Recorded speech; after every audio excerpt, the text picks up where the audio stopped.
je dirais, nous rejoindre dans les critiques que nous avions formulées à cette époque. Donc c'est tout ce que nous retenons, que c'est le régime, parce que le régime de Ouattara est lâché par ses propres parrains, que Robert Bourgi peut se permettre de faire cette sortie, peut se permettre de voler, si on peut parler de voler au secours de Laurent Gbagbo, d'affirmer une vérité qui était celle que nous disions il y a plus de 10 ans. Vous êtes candidat à la présidentielle de 2025, c'est dans moins d'un an, et vous êtes persuadé que l'actuel chef de l'État, Alassane Ouattara, ne le sera pas. Pourquoi ?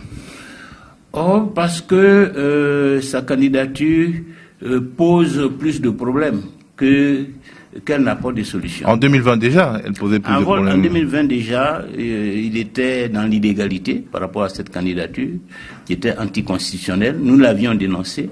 Cette candidature a occasionné plus de 80 morts. 2025, ça ferait 5 ans supplémentaires, ce serait 5 ans de trop. Et 2030, alors, le pays ne peut pas se permettre cela. D'abord, il n'est plus dans le même état physique qu'il y a 5 ans. Ensuite, lui-même, à plusieurs occasions, a affirmé qu'il fallait passer le flambeau à une nouvelle génération. Et que sa candidature en 2020 est principalement dictée par le fait que son candidat nous a quittés brutalement, qui n'était pas prêt. Quel argument peut-il avancer en 2025 pour justifier sa candidature? Il n'a plus d'argument. Il ne peut même pas avancer l'argument qu'il n'a pas de cadre suffisamment formé. C'est son parti qui est au pouvoir. Il a un vice-président, il a un premier ministre. C'était déjà son parti qui était au pouvoir en 2020. Il y avait déjà des cadres de rechange. Oui. Et en 2025, encore plus qu'en 2020.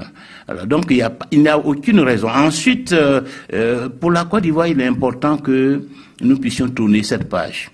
M. Ouattara incarne toutes les violences que nous avons connues.